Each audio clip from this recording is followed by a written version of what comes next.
koristi da pročamo nešto praktično vezano uz naš život.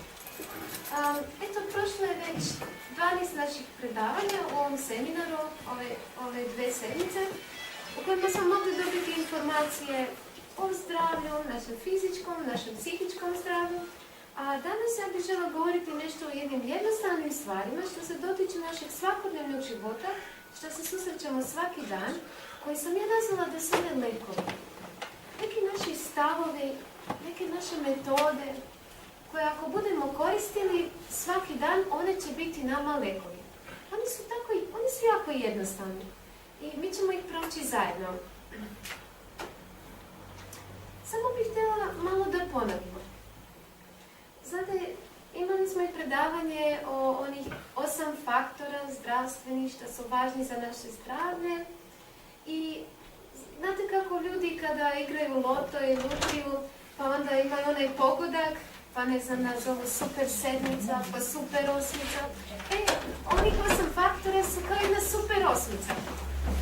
Ako ih pogodiš, ako ih radiš, imaš lutriju.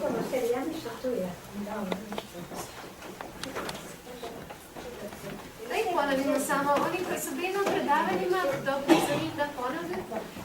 To je čisti vazduh i ne samo planinski vazduh, nego i ovaj vazduh. Evo sad će doći zima, nekad vas se griju na drva, nemojte se baš zatvoriti u kuću da se utušite od dima.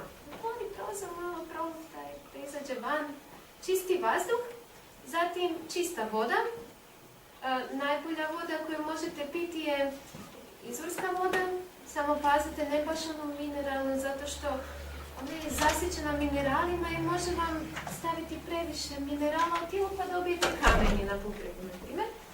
A najbolja voda, kao što sam spomenula, je voda koja se nalazi u voću i povrću.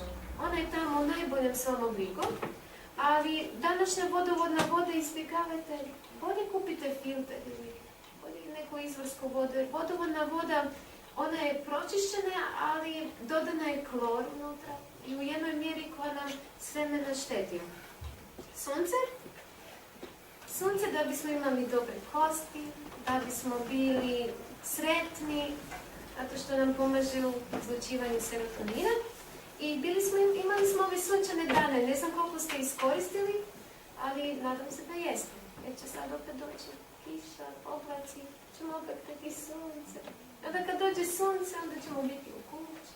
Ne tako, idemo na sunce. Onda odmor. To svi mi volimo, odmor, ali i odmor ima svoje vreme. Ne posle 12 časova, prije 12 časova u noći. Tako, po 10 časova, već su ptice davno otišle spavati. Onda mi idemo oko 10 časova, dovoljno, eto. I da ne spavamo previše, niti premalo. Fizička aktivnost, vežbe koje, ne samo fizička aktivnost, neki kažu, ja cijeli dan radim i tako. Postoje određene vježbe koje treba znati da bismo mi naše tijelo mobilizirali. To se zove medicinska gimnastika ili često puta ima i na programima, čak i na televiziji, na internetu danas možete puno naći koje vježbe su dobre da bi mobilizirali razne dijelove tijela. Zdrava hrana. Tamo kada smo proučavali o zdravoj hrani, to je bilo jedno posebno predavanje. Došli smo do zaključka da vegetarijanska hrana je ipak bolja od mesne hrane. Zašto? Zato što ne opterećuje toliko naš organizam, a danas bolesti koje se prenose putem životinja isto tako štete našem organizmu. I ne samo to. Proteini koji se nalaze u životinjama, koji su životinjskog porijekla, oni bolje hrane ćelije raka. Zato što ćelija raka je jedna nezasitna ćelija. Ona neće da se hrani ovim jednostavnim, divnim, koji su u obliku tako lanca proteinima. Ona hoće one koje su pune, tako one životinjske proteine, da bi ona rasla, da bi se raširila, da bi se umnožila. Eto, tako je to. A puno je vegetarijanska hrana, ali ne samo vegetarijanska, jer možeš biti vegetarijanac pa jedeš prženi krumpir. Ne tako, nego zdravo pripravljena, dobro kombinirana, ali mi smo to proučili u našem predavanju o zdravoj hrani. Umerena se, naš trbuh je jedna vreća, jedna kesa. Nemojte ju prepuniti, ako je prepuna ta vreća, onda teško ju nosiš, pa optereti i druge organe.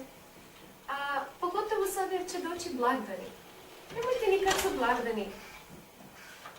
Nikada su blagdani, nemojte pretrpavati svoj želudac. Sjećam se jedne pacijentice što je bila kod nas u sanatoriju. Ona je imala jednu operaciju na crijevima.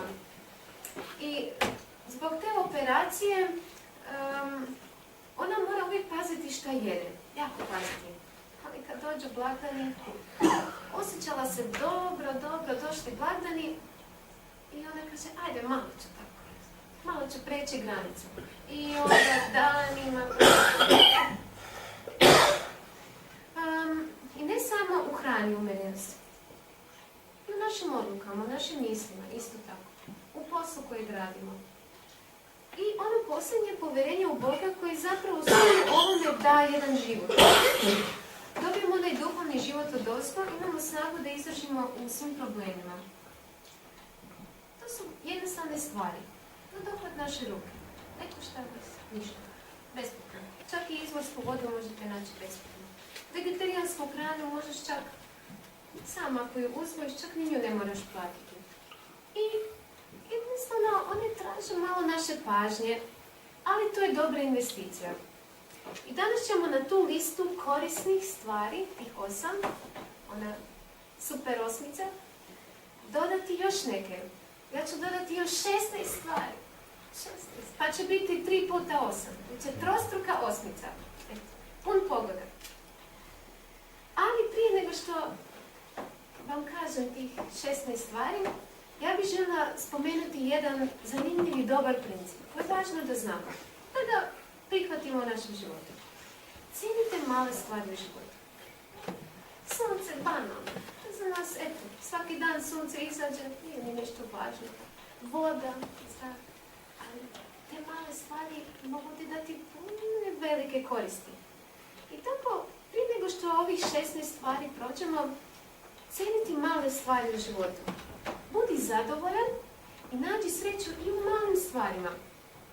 Znate, jedno dete tako hoda, sjećam se jednom prilikom sam išla s jednim detetom i vidi jedan cvet. Tako se radovo cvetu.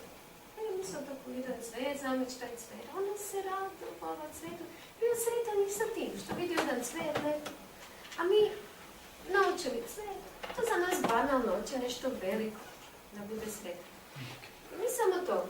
Budi vjeran i u malim stvarima. Šta to znači? Pa posveti njima pažnju i njima budi savršen.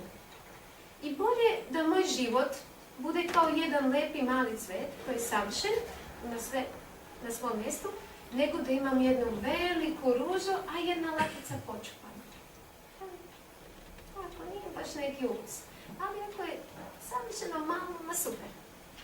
Tako da i mi budemo savršeni u malom. Jer male stvari u životu mogu imati veliki efekt. I mnoge mame, kada su svoju djecu učile neke principe, dok su bili mali, činilo im se, ništa to mom djetetu neće pomoći. Ja njemu govorio svaki dan, za ovu malu stvar da pazim, nije me slušao ništa. Ali dijete naraslo, došlo neko iskustvo u životu, sjetio se on što mama kazala i od tada je govorio, moja mama meni uvijek kazala. Male stvari. I mnoge mame su često bile razočarane kada su sijale u svoje djece, tako neko sjeme za budućnost i nisu vidjeli rezultat i plakali, bili žalosni. Ali u životu dođe svašta nešto, a dođe i mudrost. Ako neko je otvoren, dođe i mudrost pa se sjeti. A sutra ćemo mi naučiti nešto jednoj veoma male stvari s ogromnim efektom. Neću vam kazati ništa, da vas malo zainteresiram. Cilj našeg života trebamo nekako početi fokusirati. Da imamo neki fokusirani cilj. A ne da više budemo u životu razbacani u mislima, svugde, nigde, na mnoštvo strana. Danas nekako život je tako da, kao da malo si tu, malo si tamo, malo snađi se ovdje, kao da ljudi više nemaju neki fokusirani cilj. Ali mi ipak želimo da na neki način se fokusiramo šta želimo u ovom životu, jer kad si se odlučio šta želiš u životu, onda kada dođu tako stvari što te zbunju oko tebe, ti znaš šta ti hoćeš. Dakle, odlučiti se za nešto i smirim se o tome. To sam odlučio i to je to. Prvo mala stvar. Prvi mali lek. Zahvalnost. Evo, ova riječ hvala, 5 slova. Neki kad kažu hvala ima 4 slova, nije tako nešto komplikovano. Kad se probudiš i hvala. Hvala Bože, živ sam. Još jedno jutro, zahvališ se. Kad ti neko učini nešto dobro, zahvalimo se. I kad ti neko učini neku najmanju stvar, kad ti neko dete nešto napravi, što ti smatraš banalnim, donese ti neki crtež, hvala. Kada ti tamo neki sused pita kako si, hvala što pitaš, sretan sam, dobro, super. Kada ti neko šta god da ti napravi, kažeš hvala. I znate što? Što više ti si ljudima zahvalan, ali od srca. Baš ti hvala. Od srca. To mijenja i ljude oko nas. A na primjer, ako bi ja živjela sa tobom, ja tebi zahvaljujem što si ti mislila na mene, što ti meni ovo napravila, ovo. Ti ćeš biti tako sretan što ja cijenim to što radi sa mene. I ne samo to, ti ćeš početi se zahvaljivati drugima. I zahvaljivanje se uči. Ako se ti zahvaljuješ više, i ljudi oko tebe će naučiti da se zahvaljuju. A zahvalite se kad vas neko ukori. Zato što u izrekama kaže uho koje sluša karanje, životno, da nešto ne radiš dobro u životu, nastavat će među mudrima. Ko odbacuje nastavu ili nauku, ne mari za dušu svoju. A ko sluša karanje, biva razuman. Strah je Gospodnji nastavak mudrosti i prije slave, ako želiš biti stvarno nešto slavno, znači nešto jako dobro, što je vrijedno slave, prije toga ide smjernost. Da bi naučio smjernost, moramo doći ponekad i ugu, jer nismo mi baš savršeni. Treba ponekad kazati, nije dobro ovo što radiš. Znate, meni je malo smetalo kada nisam znala vezati pertle dok sam bila mala. Znate što je pertla? Tako. I dok smo mi bili u vrtiću, ja sam se mučila tako da naučim brže vezati pertlu, jer ova djeca su znali neka malo brže tako. I onda kad meni mama kaže nije, skrivo si stavila prst, tu moraš ovako, ja zašto tako zavežiti te? Ali, tada mama me puno puta u životu karala i nisam uvijek imala uvod. Ali došao život, onda htio li ne, ti vikne život na uvo i onda čuješ. A mogla sam lijepo čuti. Kad mi mama lijepo govorila, nisam slušala. Znači, karanje, osoba kad te ukori, ti samo pomaže. Pa čak i kad ti ne kaže slepim tonom. Kada ne kaže slepim tonom. Hvala lijepo. Hvala. A kada ti se istere, kada je nervozan, hvala, pa baš mi je to trebao, ja nisam znao, ti se njemu nasmeši. Pa hoćete lek u životu, pa to vam je lek, nemojte vi biti kao on.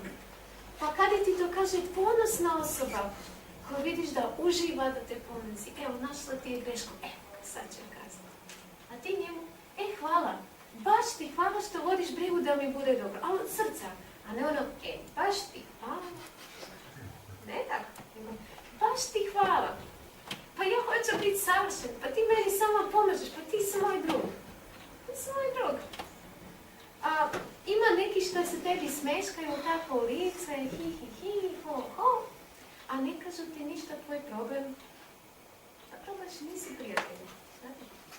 Zato što istinski prijatelj, on ti uvijek, ako vidi da nešto radiš pogrešno, njemu je stalo da ti bude dobro, on će ti kazati. A nisu svi oni što se tebi smeškaju u lice prijatelji i što ti ne kažu da nešto radiš loše. Tako da, i da ti kaže ponosna osoba, hvali se. A neki ljudi su čekić u našem životu. Čekić je jedna korisna stvar. Našem karakteru su potrebne promjene i trebamo razne alate da bi se on savršio. Jedan od alata je čekić. voli, ali oni koriste. Druga mala stvar, uvijek napravite plan. Šta hoću danas? Ne ono plan toliko fiksni da sve drugo nećeš ništa uzeti u obzir. Ne, ali dobro je isplanirati dan. Napravi si jedan predlog za dan. Šta želiš, kud želiš ići. I stavi ga pred Boga. Pogotovo ako imate djeco, i to još malo djeco, važno je da ih učite organizaciju od malena. Da im kažete, kada se probude, evo, sada ujutro ćemo da zajedno da se umiješ, onda nakon toga ćemo se pomoliti, pa ćemo jesti zajedno, nakon toga ćemo ići tamo, pa ćemo napraviti ovo, pa ćemo ovo. Tako da dijete zna da se organizuje. Jer danas djeca nekako su toliko dezorijentirana i žive onako šta im dođe u um, šta im dođe po želji i onda su uvijek nezadovoljni. Često puta su djeca nezadovoljna i nesretna zato što nisu neku organizaciju dan imali. Ne znaju zašto žive, ne znaju putokaz, ne znaju šta će danas, tako. Ako imaju neki cilj, bit će im puno lakše, a bit će i vama lakše. I naš dan je sastavljen od malih ciljeva. Pa čak i kad kažeš ići ću u trgovinu, pa to je jedan cilj. Isto, to je jedan mali cilj koji je u danu. Tako je, u naš dan ima jedan određeni broj ciljeva koje mi želimo postići ili poslovati. Ali neka to bude nekako kronološki. Prvo ovo, onda ovo, onda ovo. Nemojte živjeti nekako neorganizovano, da nekako se pustiš da te dan nosi. Dobro, ljudi koji možda rade u nekoj firmi ili tako, njihov dan je već sam po sebi organizovan, jer oni imaju jedno radno vrijeme kada rade tamo. Ali kad imate slobodno vrijeme, i onda budite organizirani. A što kad sam preopterećen ili pod pritiskom? Kada me pritišće puno poslova u danu. Jednom prilikom mene zamolila jedna osoba da ja počistim jednu salu na jednom mjestu. Nije to bila nešto velika sala, a vrijeme ide. Imala sam malo vremena i šta? Ja uzela prvo što treba napraviti, obrisak prašnju, usisati, tako to sam napravila. I dok sam tako usisavala, ja vidim neke stolice prašnjene, onako. Ali nemam više vremena. I ja dok usisavam, ali vidim malo prašnjavo. Usisavam, ali vidim malo prašnjavo. Usisavam, pa vidim tamo neki prozor prljav. Usisavam, pa vidim onda tamo neki drugi problem. I onda je to počelo biti ovako. Neću to napraviti dobro, šta ću tako? I ja sam stala i kazala, samo ja sada usisavam. Ja sam se pomolila Bogu i kažem, Bože, ja ne mogu, ja ne znam gdje mi je glava. Ja na prozoru ili ovdje, ne znam. I meni dođe tako u glavu da ja se skoncentriram samo na ovo što radim. Samo na to. A kad ovo završim, ako mi ostane vremena, ću napraviti ovo drugo. Ali ovo što je sad prioritetno, to ću napraviti. A ako mi ostane vremena, ću napraviti i ovo. Ali ne da budem istovremeno u mislima na više stvari. Uvijek se, kada si izabrao neki posao, što ćeš sada napraviti, skoncentrišeš se na njega i ove druge ne misliš. Često taj problem imaju žene. Zato što žene imaju jednu sposobnost da one misle istovremeno na više stvari. Možda i neki muškarci, ali ja sam to više kod žena vidjela. I oni su, ako se ne znaju skoncentrisati na posao što rade, oni su emotivno nesretne, rastrgane. Dakle, dobro je uvijek to ću napraviti, a ako ostane vremena, onda ova druga stvar. Znači, posložiti stvari po prioritetima. I da imamo umjerenosti u radu. Dok radiš plan za dan koji je pred tobom, zapitaj se, kojim se korisnim stvarima mogu baviti danas? Kad već radite plan, onda stavite korisne stvari u taj plan. Znate, neki ljudi svoj plan ili ne plan vole ići na trg. Da čuju, da pričaju, da vide, da samo stoje, gledaju što ima novo. Pa eto, imamo jedan izvještaj u Bibliji, spominju Satenjani. Kaže, kada je tamo Pavle došao, da oni ništa drugo nisu imali, tako šta ih je zanimalo u životu, nego samo da čuju šta ima novo. To je bila njihova zanimacija. I ima neki ljudi što tako njima živu. idu na trg i tako provedu život slušajući šta ima novo. Znate, neke stvari jednostavno nisu korisne u našem životu. Ono rekla, kazala, radi ovo, kaza ovo, to ponekad i sa susjedima. Ako imate susjede šta vole, pričaju, ali ne dobre stvari. Nego šta on radio, šta on... Onaj političar. Znate, televizija, novine, radio, puni su onog tračanja. Znate što je tračanje? Govaranje. I ovi poznati glumci isto tako, neko voli gledati na one zvezde, na one nešto, ali to samo su tračevi. Ovaj ima operaciju, ovaj... Nisu to korisne stvari u našem životu praktično. Mene to ne zanima što sam onaj rastao, zato što ja ovdje imam posao, ja moram, ne znam, kopati zemlju. Šta on zna što ja kopam zemlju? Znači, nisu korisne neke stvari jednostavno u našem životu. Nisu. Tako da ono rekla, kazala, ovdje ne. A neki ako baš odeš na mjesto gdje je rekla, kazala, počet ćeš i ti rekla, kazala. Stvarno, neka mjesta bolje izbjegavati. Imati život vam znači biti jedan biznismen, kao jedan poslovni čovjek, investitor. Ti kao investitor, kad nešto ulažeš, dobro pogledaš da li ovo vrijedi ulagati životne snage u to. Ovo mi donosi korist, ovo mi ne donosi korist. Investicija. Svaki od nas je stvoren da bude investitor. Svaki od nas ima svoj život. Iako te mama rodila, ona je jedno vrijeme ulagala od tebe, ali ipak ti, kad narasteš, ti sam investiraš u svoj život, svoj zdravlje, šta hoćeš. I kako se investira dobro u život, možeš naučiti iz svog iskustva, vlastitog. Neke stvari si probao, vidio da dobro. Neke stvari si probao, nisi znao, krivu odluku donio, protratio nešto, izgubio. Nema veze, uči se. Učiš iz svog iskustva, učiš iz tuđeg iskustva. Najlakše učiti iz tuđeg iskustva.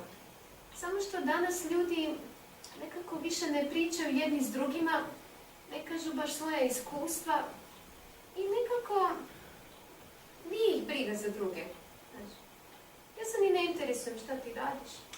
Pa zato što se ne interesujem šta ti radiš, ja ti neću moći dati ni podijeliti svoje iskustva da sam prošla. Zato što mi tako živimo svako u svoju ruku, živi, a malo privatnosti ipak. I toliko smo zauzeti svojim životom da me ne interesuje šta radi ovaj drugi. Ne u onom smislu interesuje samo rekla, kazala, to ne, to smo vidjeli da ne. Ali da me zanima da njemu nešto treba pomoći. I znate da ponekad ti možeš nekom čovjeku možda čak i spasiti život ili uštediti mu godine da mu kažeš neko svoje iskustvo što si ti išao tim putem i vidio da nije dobro. Ili neko iskustvo što si čuo drugog. Tako da iskustvo što skupljamo u životu nije to baš zabaciti. To je jedna velika pomoć onom drugom. Ali eto, kao što je to i u financijskom svijetu, zašto da ja dam ovome da on bude bolje? Ću sve držati za sebe, ja sam pametan. Ali ako si čovjek, ako ti je stalo, daj i ti drugome onom što si naučio da je dobro. Eto, nakon što si napravio plan, onda ga stavi pred Boga i kaže, ovo je moj plan. Ali ako ti imaš bolju ideju, ti učini što misliš da je najbolje. Ja nemam toliko mudrosti, možda ne vidim stvari dobro. Ja sam ovo izabrao, a ti nekako u danu tako vodi stvari da vidiš kako je najbolje. Možda, na primjer, ja se napravim plan, danas ću krećiti kućno. I isplaniram ja to sve, ali kažem, Bože, kako ti misliš da je najbolje. I neko kuca na vrata, neki susjed treba pomoć. Šta ću napraviti?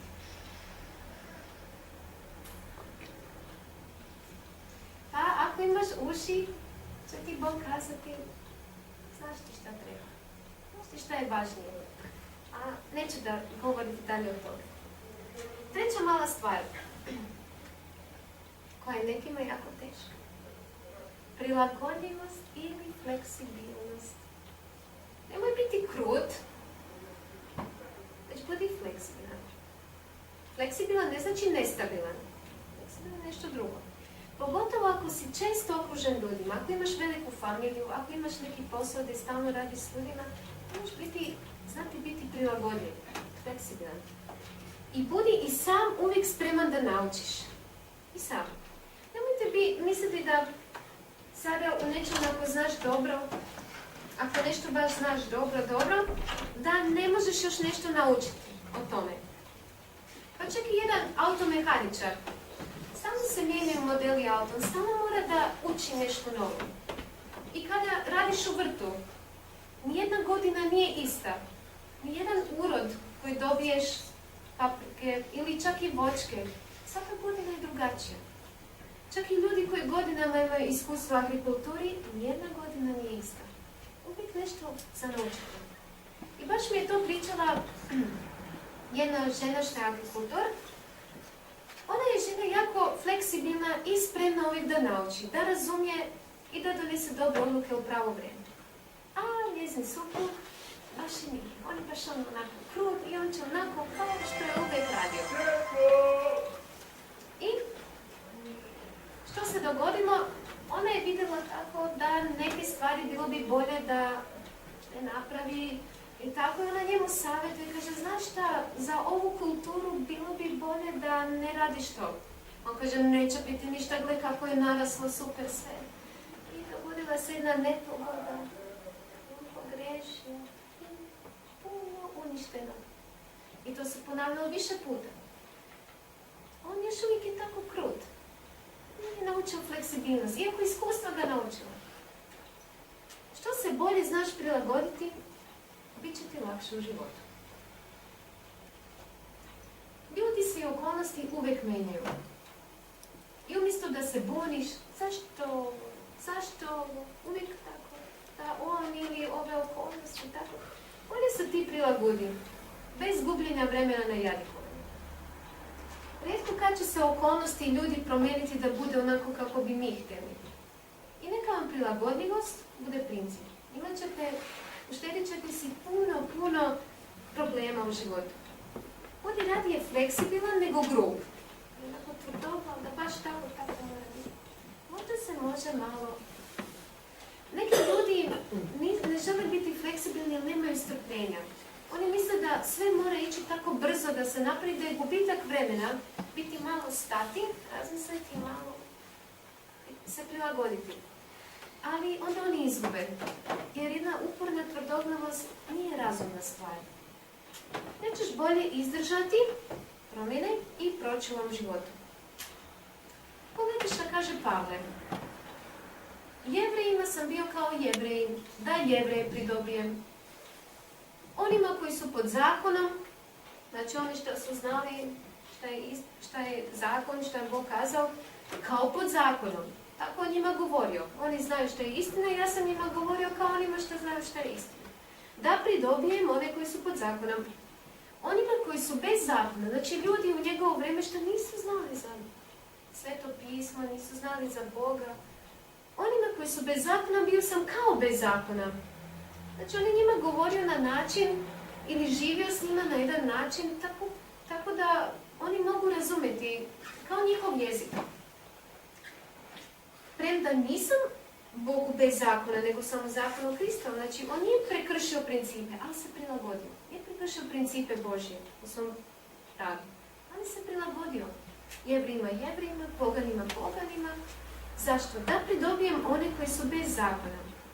Znači on se trudio da pridobije one koji nisu znali istinu tako što im se prilagodio. Slabima bio sam kao slab, da slave pridobijem. Svima sam bio sve, da kako god spasem koga. A ovo činim za evanđelje, on objašnja zašto to radi. On nije imao nikakav osobni interes. Onda je htio pare, uspjeh, slavu u ovom životu. Pa on ne bi se bavio ovim poslom i bio tučan i progonjen. I na kraju završio kao najomraženiji čovjek u Rimu. Da bih imao deo u njemu. On je to radio radi Isusa. On je to radio radi istine. Da oni koji ne znaju što je istina, koji su tamo da saznaju što je istina. I Bog isto jako prilagodio. Eto, uzmite samo Bibliju kao knjigu. Biblija je jedna prilagodba za nas. Jer na nebu sigurno je drugačije stvari se govori, na malo drugačiji način. Naš je pavši u greh postao malo efektan i ponekad čak ni neku lijepu stvar što vidiš ovdje na zemlji, u prirodi. Čak i neku lijepu stvar što vidiš u prirodi, često ne nalaziš riječi da opišeš tu lijepu stvar. Tako da i Bog Isus se prilagodio kada mi je dao Bibliju i tamo on nama govori u našem jeziku. I često puta koristi neke usporedbe koje su na našem jeziku, da mi to razumemo. Kao na primjer, ovdje je jako prometno. Uvijek bilo. Ali idemo mi dalje. Kao veliki grad, tako svako vozi nekako. Na primjer, u Bibliji, Isus, kada čitamo kako on govori o narodu, on koristi neke usporede. Pa tamo priča o njima o sijaču što je izašao da sije, pa priča tamo o nekom caru što je napravio gozbu. I tako, razne stvari je Isus koristio da bi on se prilagodio ljudima. A on je kazao, njima govorim usporedbama zato što oni vide, a ne vide zapravo. Oni čuju, a zapravo ne čuju. I Bog se jako prilagođava ljudima da im govori na njihovom jeziku uma kako oni razumiju. A i sam njegov život, njegova priroda, to je velika prilagodba. Da jedno vječno biće, neograničeno, uzme na sebe ograničenu prirodu i dođe ovako blizu nama da ga možeš opitati. Djeca su se penjala na njega, on ih držao u rukama. Pričaš s njim licem k licu. Učenici su spavali na istom mjestu gdje i on. Isto bio umoran. To je jedna velika prilagodba. I Bog se jako prilagođava našim potrebama. I on voli svoju djecu činiti sretnima. Znači on voli ljude činiti sretnima. U prirodi ima toliko stvari što nas još čini uvijek sretnima. On nije maknuo lijepo cvijeće što nas razveseli, na primjer, pogotovo u proljeće kad vidimo, eto, dolazi opet život. On nije maknuo i ostavio nas u potpunom beznađu.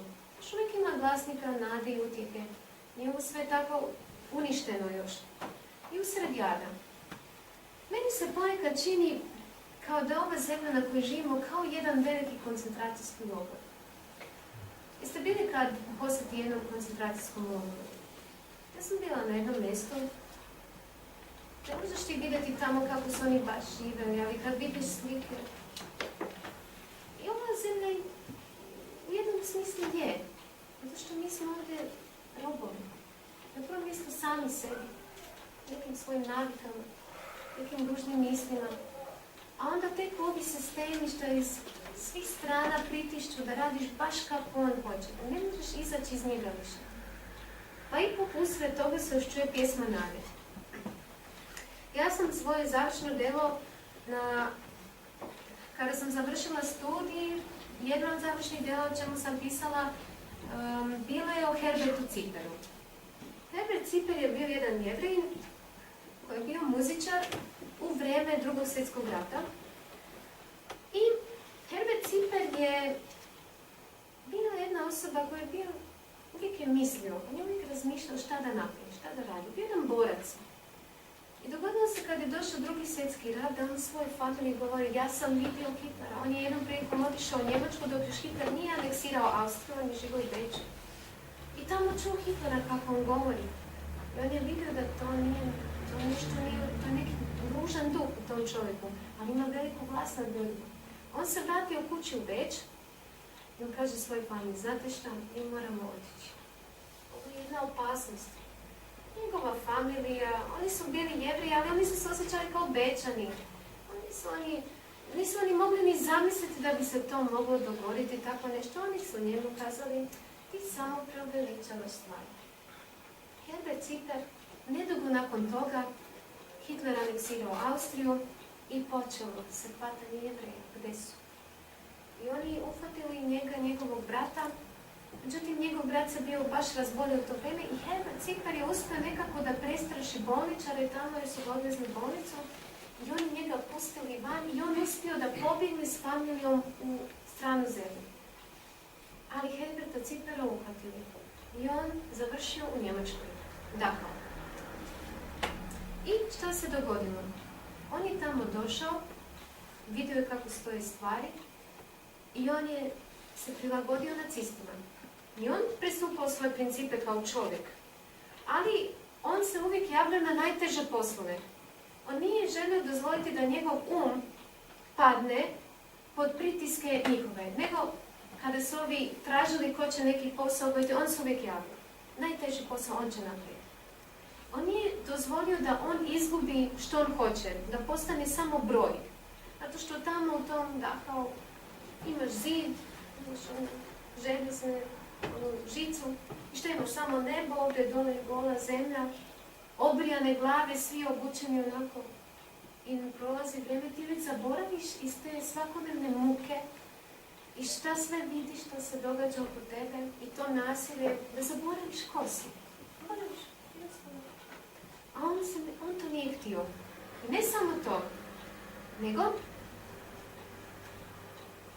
bio je tamo i njegov prijatelj, jedan književnik, pjesnik. I taj pjesnik napisao pjesmu koja je bila pjesma koja je hrabrila te zatvorenike. Herbert Ciper, on je znao komponovati muziku, pa on našao milost tamo kod nekog njemačkog vojnika koji se kasnije ispostavilo da je bio jedan tajni agent, što je isto dokaz da Amerika nije znala što se događa. Imao one svoje agente svuda, ali to je bila politika. Uglavnom, on je kazao tome, ajde nabij mi neke žice, ima jedan čovjek što zna raditi instrumente, nabij mi neke žice za violinu. I on je napravio od nekih jednostavnih violinu, napravio gitaru i oni počeli svirati i vežbati u koncentracijskom logoru muziku. I oni počeli tako hrabriti zatvorenike. I ne samo to, tu pjesmu neki zatvorenici su bili transportirani u drugi koncentracijski logor i tamo isto naučili pjesmu koja u drugom prevodu kaže da moraš biti hrabar, da ćeš radom uspjeti, da se ne traš, da ideš naprijed. I oni su to svi prevušli. To je bila kao jedna koračnica, jedan marš. On se prilagodio i usred tog koncentracijskog logora čuo se glas hrabrosti naredno. I on je uspio izaći i njegov život je jako zanimljiv da bi ja mogla jedno cijelo predavanje o njemu da vam ispričam.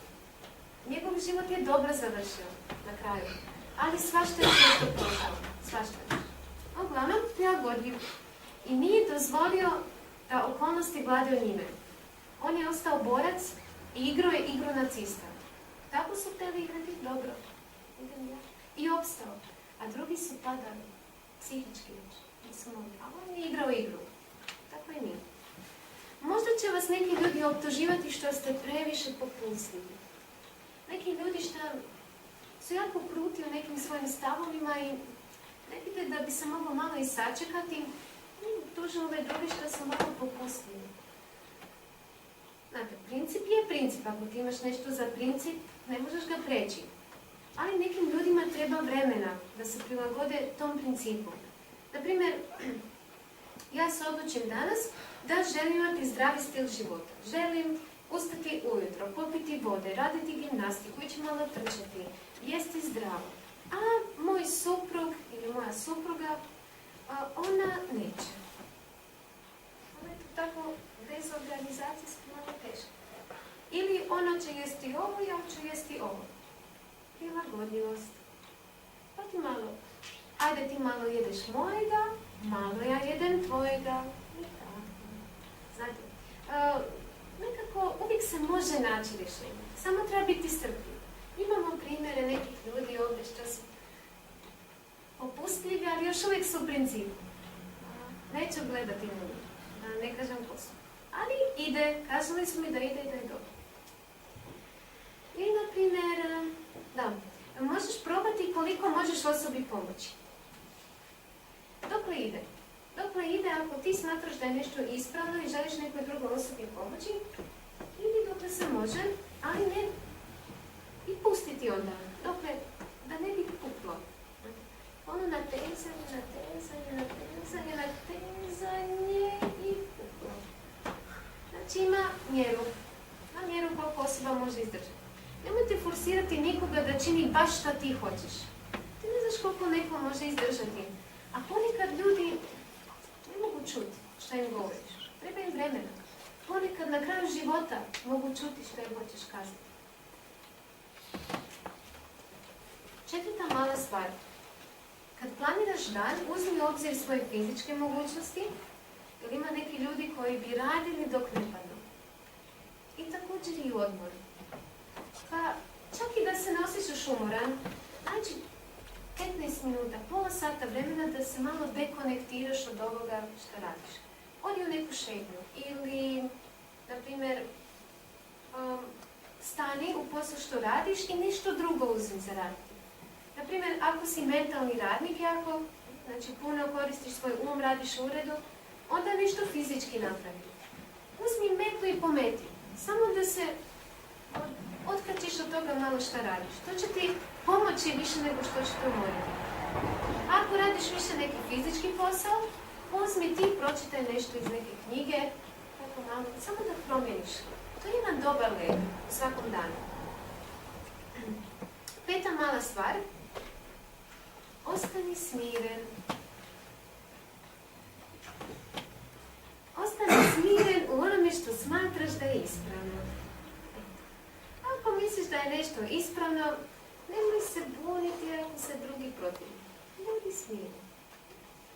Iako te neko prisiljava da radiš ono što ti nećeš ili ne smatraš ispravnim, ti kaže nemoj. I to je to. Nemoj se svađati, tući, raspravljati rukama, nogama. Najbolje da ostaneš smiren. Nemoj. Čak i kada neko izljubavi te, ajde, samo ajde, a ti ovako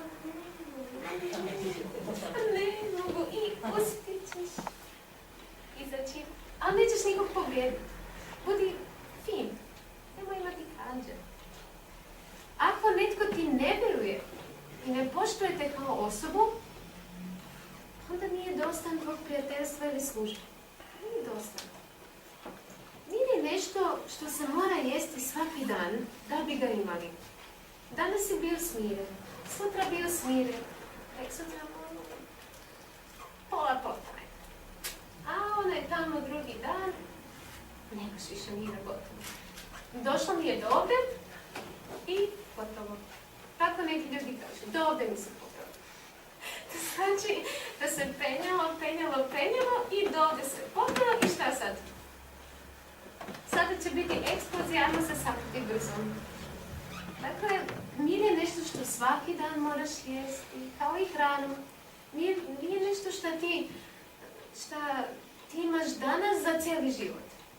Svaki dan ima svoje borbe, svaki dan ima svoje udarce, svaki dan nam je potreban mir. Šesta mala stvar. Ovo jako volim. Ja bih to tako htjela naučiti doslovno. Ja moram priznati da dugo vremena želim naučiti voziti auto, ali nikako vreme, financije.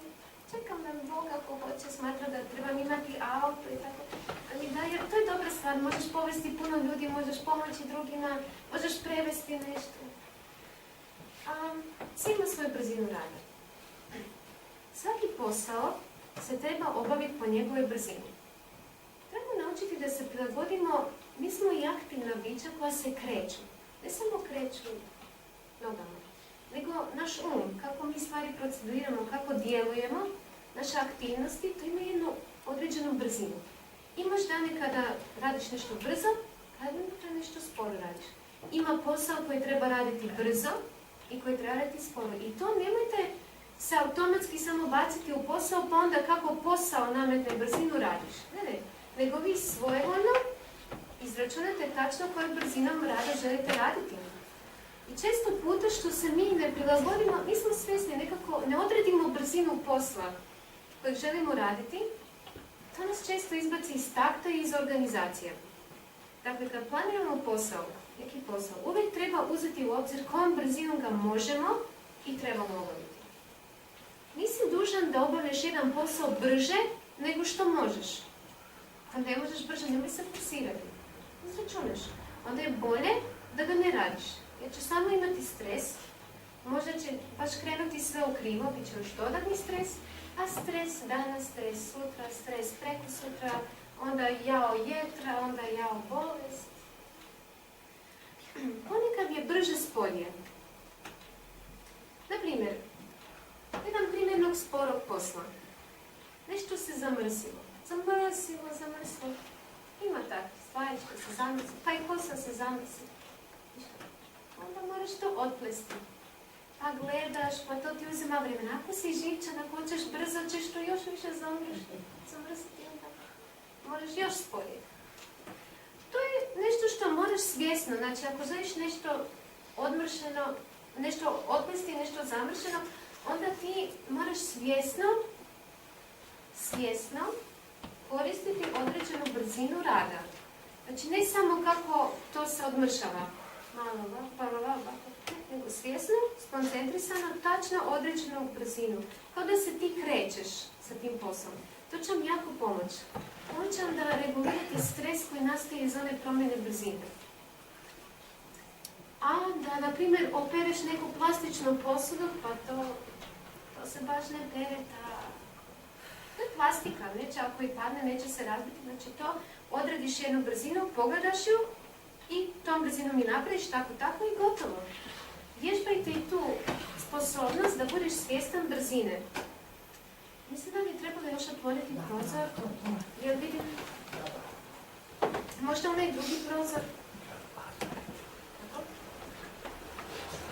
Sedma mala stvar. Strpljenje. Na prvom mjestu sa sobom. Na prvom mjestu biti strpljiv sa sobom. A onda sa životom i okolnostima. A onda sa drugim ljudima. Na primjer, učenje muzičkog instrumenta. Ja sam do sada u životu učila puno ljudi. Dosta sam djeca učila i male djece isto. I jednom prilikom ja sam radila kod jedne familije što je imala jednog malog dečka i on još bio vrtić. Pred školu, ali vrtić. Njegove misle su bile u trčanju, u životinjama, u ratnicima. Ja dođem i kad mama kaže, došla je Lena. A on, volio je on mene, ali on je znao da ja nisam došla da sam i sada prvo igrala. Na klavi. I došla je Lena. A on ovako, i ja trebam držati čas sa njim. I on rekao, sedi tako, jedva sjede na klavir. Ima onu stolicu s naslovom i tako. A ja njega pitam, i kako ti bilo danas? I mi pričamo o ovome. Dođe njegova mama i kaže, ti samo pričate, ajde raditi nešto, nemoj zapričavati Jelenu. A ja sam znala da to je njemu muka mu je svirati. A mora što mama kazala. I ništa, ja njemu tako mama, ajde ti ovo naprijed, pa ćemo se igrati. I tako ja pričala s njim. Ali kad je on počeo učiti klavir, i on bilo jako teško prihvatiti da on greši. I mi je falilo strpljenje sa sobom.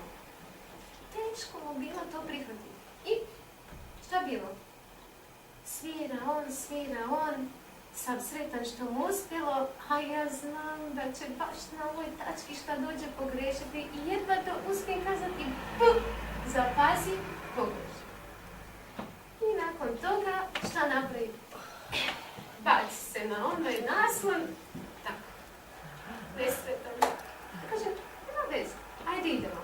Od tom gdje si stao. Ne, hoću iz početka. To djeca uvijek tako će iz početka da nekako bude sve opet u redu. Ja znam da neće biti. Moraš tamo gdje si pogrešao. I on kaže, ne, tu gdje si pogrešao. On kaže, ne, iz početka. Krenuo on opet iz početka. Svira sve. Ja kažem, pazi, dolazi onaj dio. I šta mislite? On je sam uzbuđen.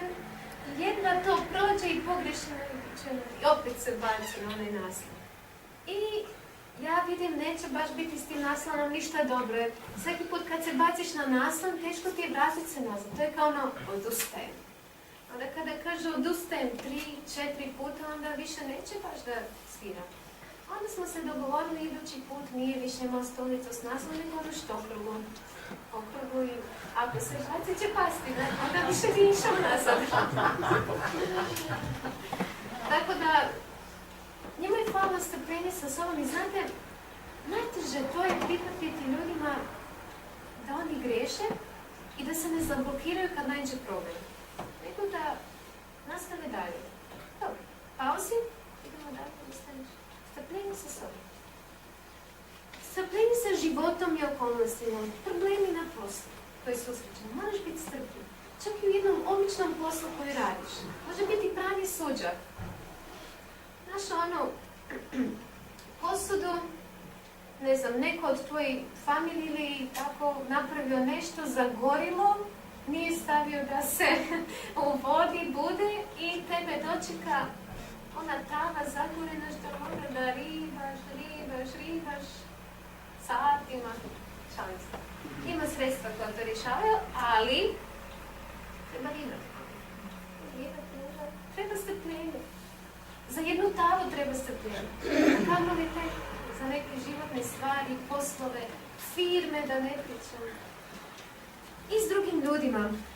Znate gdje se najbolje vidi naše strpljenje s drugim ljudima? U familiji. Kad smo ja i moj brat bili mali,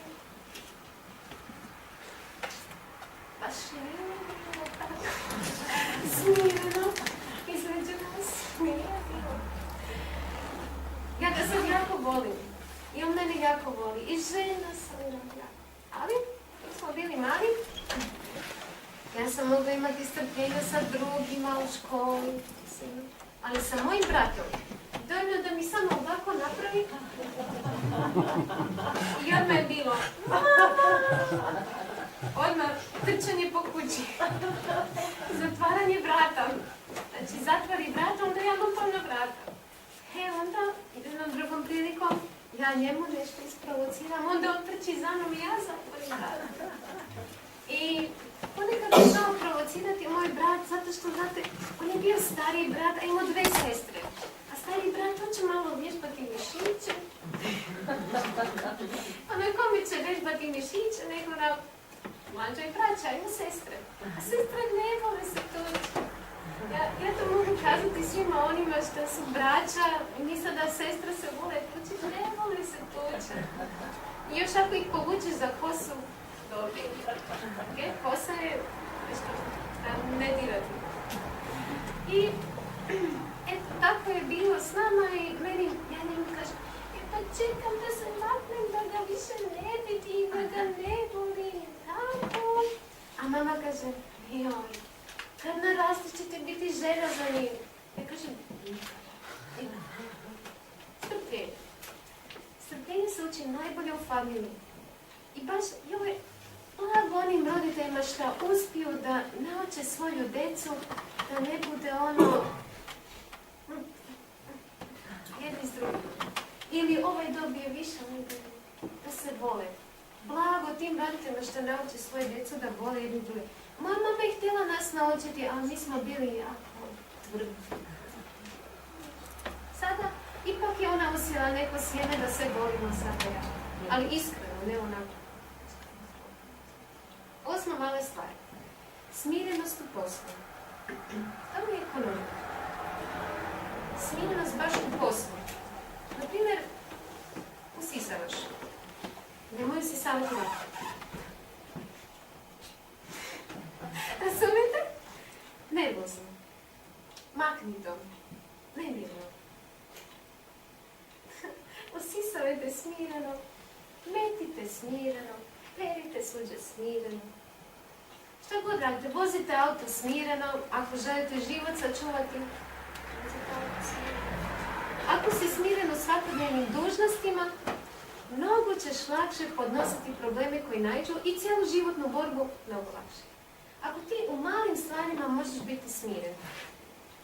Pa, bila jedna reklama, su poslali neki moji prijatelji, vidjela sam tako napravili neku čimpanzu i ta čimpanza lupa po tastaturi, lupa tako. A tamo piše ispod toga i kaže zato što nema wirelessa, nema bežičnog interneta. I ona lupa. Znate, ponekad nemaš bežični internet, a ti se ne vidiš. Smire. Nema, eto. Mala stvar. 9.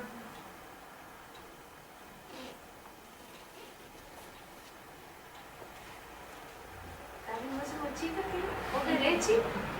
Možda možemo, a da li možemo kazati? To možemo naučiti kao neku pesmicu. Izvini, žao mi je, kriv sam. Izvini, žao mi je, kriv sam. Ili kriva sam. Može se naučiti.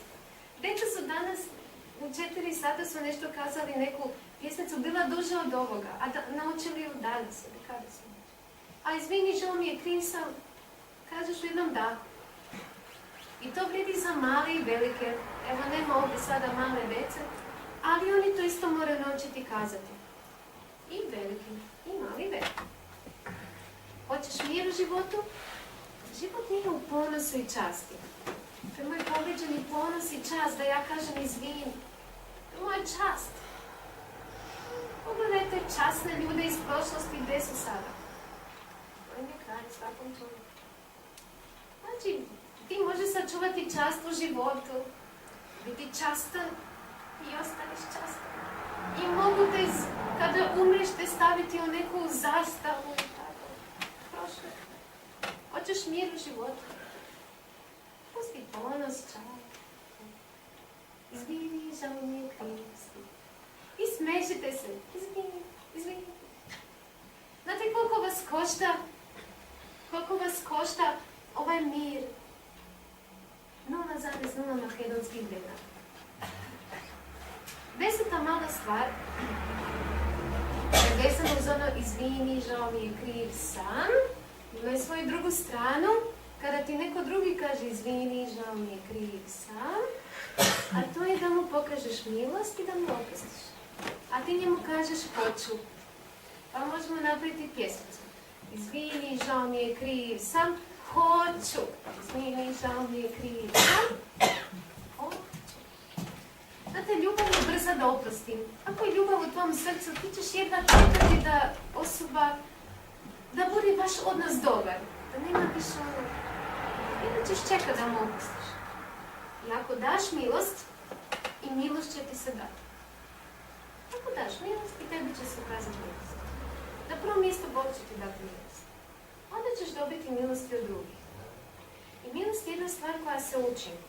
Pokaži milost nekome i on će naučiti isto što je milost. Ja se sjećam jedne osobe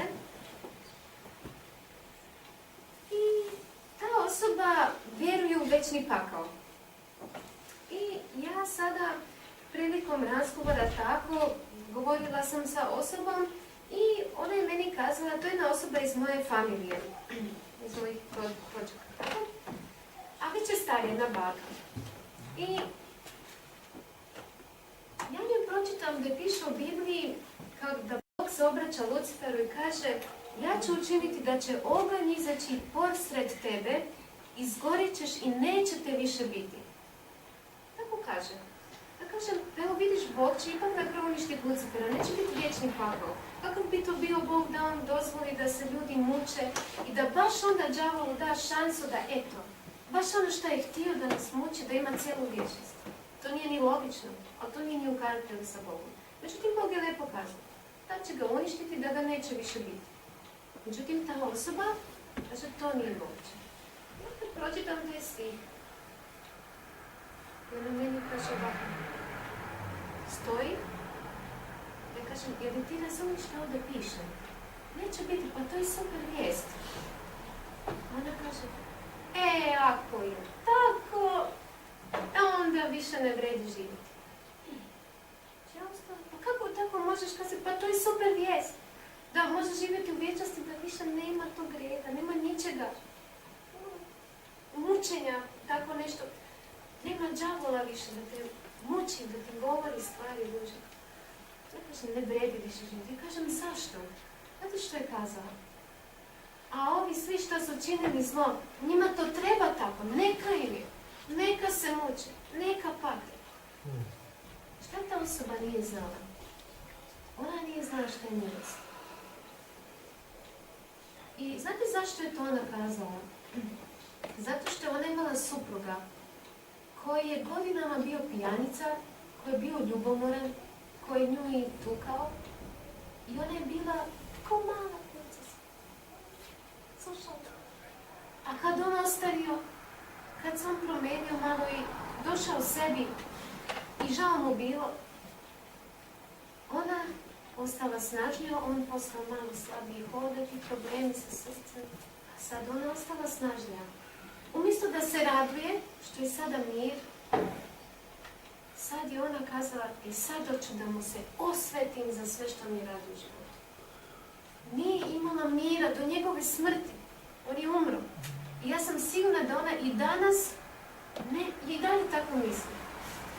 Ona nije naučila nikada milost. I znate zašto nije razumjela milost? Zato što ona nije shvatila koliko ona grešna pred Bogom. Jer njoj je mnogo više isto oprošteno. Za nju je plaćena velika cijena. Ona nije shvaćala što je milost. I tako ona kazala, neka ima. Zato ne vredi živjeti onda. Zamislite do koje granice može doći čovjek da neće dati milost. Ne zaslužuje. Zato je milost jedna nezaslužena stvar. I ovo sunce što sja nad nama, smo mi dostojni toga, smo mi to zaradili. Milost se daje nezasluženo nekako. E pa i vi isto tako dajete milost osobi koje te nisu zaslužili. Njima daje milost. I bit će sretni. Ljudi nam često učine nažal, ponekad bez da su svjesni. Ne da su svjesni. Ali nemojte vi dozvoliti da njihovo zlo, da isti duh kojim su vas napali, da tuđe u vas i vi ga onda počnete reflektirati. Ako on povisi ton, pa nemoj ti uzeti od njega taj ton. Evo, ti stani, ti ostani na onom što je dobro. Kaže, ne daj se zlu nadvladati, nego nadvladaj zlo dobro. Ne samo da se obraniš od zla, nego pokušaj da učiniš i nešto dobro onom koji te učinio zlo. Približavamo se, možda neki od vas već broja 16. 11. mala stvar. Održavajte čistu atmosferu, ne samo provjetrati zrak, kao što mi sada radimo, nego čistu atmosferu uma i duše. Nemojte se baviti zlim mislima. Ja sam spomenula ono, rekla, kazala, a pogledajte što kaže u psalmu. Ne stavljam pred oči svoje reči nepotrebne, mrzim na dela koja su protiv zakona, ne pristajem za njima. A on to ni pred svoje oči ne stavlja. Evo, ja se sjećam jednog dečka što mi je pričao, kaže, on je inače jako ne voli nasilje, jako voli mirno, voli da sve bude dobro, prijateljski. I jednom prilikom on posjetio neke svoje rođake, ušao u kuću i oni tamo gledali neki film i to baš bila scena gdje jedna žena je bila napadnuta nasilno. I oni u trenutku, možda 2-3 sekunde, jednostavno to vidio, tu scenu. On je skrenuo pogled, pričao s njima i tako dalje. Došao u kući, nešto njemu muka. Sutrašnji dan, sutrašnji dan njemu muka. Treći dan njemu muka. On ne zna zašto njemu nesrećan je, ne osjeća se dobro. Zašto? I on kaže, pa Bože, ne znam više šta mi je, zašto je meni tako muka? I on se pomoli se Bogu i kada se završio molitvu da mu Bog pokaže zašto mu je muka, onda samo ovako okrene glavu, kad vidi tamo dnevne novine i baš otvoreno gdje je reklama za taj film. I on se sjeti. Zašto njemu bilo muka? Zato što ta scena nasilja što je njega šokirala, ona je ostala u njegu i radila podsvjesno. I ona je njega mučila. Ne moraš biti ni svjestan zlih misli da one u tebi već rade. Mi se mijenjamo u ono što prometamo. Mi smo to vidjeli. I ako nemamo neke druge principe, ako nismo svjesni utjecaja što je to izvršeno na njih, mi smo to promijenili. Ne gledajte šta drugi rade zlo. A kamoli da ste čak znatiženi, da vidim ja što je to, pogledajte, i ramo se smije, i smijemo se. Eto, mene su znali koliko puta tako mladi ljudi tražili, dođi da vidiš ovaj film, da vidiš ovaj video, vidovi što su. Vidi ova životinja što napravila, vidi ovo. U zlu nema ništa smiješno. Samom zlu. Nema ništa smiješno. Zlo je jedna ludost. Ako vidiš jednu osobu što se tako samo sebe ponižava. Ja sam jednom prilikom, ima jedna imućna familija tamo u Rumuniji. Ja sam ih upoznala licem k licu, isto tako što je poznam. I oni su bogati dosta. I imaju 2 kćeri. Jedna od tih kćeri, ona mlađa još, ide u srednju školu. Ali pametna je devojka, samo što voli da se glupira. I ne samo to. Ona radi neke videe koji su tako, znate, ne mogu kazati, nisu za jednog hrišćanina u svakom slučaju, ali već je to na granici nekog baš glupiranja. Ni u crtiću ponekad ne vidiš. I, pa ne znam, napuše svoj usta onim balonom od helija, pa onda priča o njim glasom, tako, ali priča neke gluposti, znate. I ona to stavi na video, i znate koliko? 1000 mladih lajka. 1000 mladih. A zamisli kakav ona ostavlja uzor. Ja tamo gledam nešto napisali neki mladi djevojka, neka mala, 9-10 godina. Joj, ona je tako super. Ja bih tako htjela biti kao ona. Stvarno, da govoriš tako? I da govoriš one glupe stvari? Ludost. Ali nemoj ti to gledati što ona tamo govori. Iskreno kažem, ja sam se šokirala. Ona je napravila jednu stranicu gdje ona nazvala njezin svet, njeno ime je njezin svet i to uredila nešto. Ja sam sasvim slučajno nabasala na to. I ja, budući da sam ja nju znala, ja sam samo izviđenje. Ja sam mislila što radi ona kao mlada devojka. To meni je zanimljivo uvijek vidjeti kako ljudi žive, da ja nešto naučim iz toga. Ja kad sam vidjela što ona radi, ja vam nisam mogla 2-3 noći da spavam u miru. Ja sam se već počela moliti. To što sam ja vidjela, samo to njeno iskreveljeno lice, to je imalo na mene strašan utjecaj. I njezin glas. Tako da je Bog to mora da to izbriše iz mene. Samo to, malo što sam vidjela. Nemojte tražiti gluposti i znatiželje da se eto tako zabavite. Stvarno nisam znala da ona tako nešto radi. Ima mnogo čistih stvari kojima se može baviti vaš moj um. A smeće, što je smeće, neka ide u smeće. Ja ću kopati u smeću. Ponekad, ne znam, jednostavno smo nerazumni i kopamo u smeću. Moja mama ima jednu malu cuku. Kucu, kako se kuca, ona je, ženka. I ona je imala period u životu, ona je već jako stara, ali imala je period u životu kad je bila toliko lakoma za hranom, da ne bi se ona zadovoljila što mi je mama dala, da ona voljela malo i tako zato što ima smeću. I jednom prilikom moja mama ode i ostavi u kod kuće, a onda nije znala da moj brat spava u sobi. Čim moja mama zavrata, ona skočila sa kauča, ona je kućni glas, skočila s kauča i šta otišla? Grabati sa smeće. Tako, da traži smeće. Onda će tamo nešto naći. A ona je to morala, to je nje bilo mali živci, stari.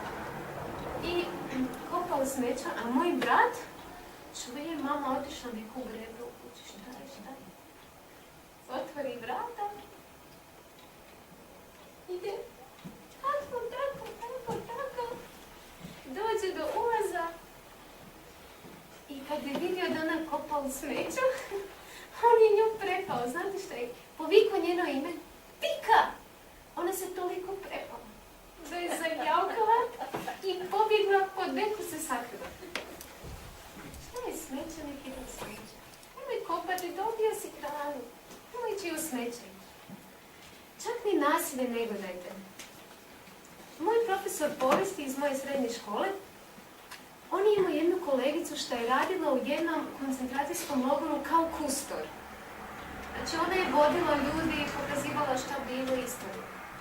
Svaki dan ona je morala njima pokazivati slike. Oni su gledali tamo neki film. Ona se nakon nekog vremena psihički razboljela. Te slike što ona je gledala, to nasilje, i na nju ostavilo utjecaj.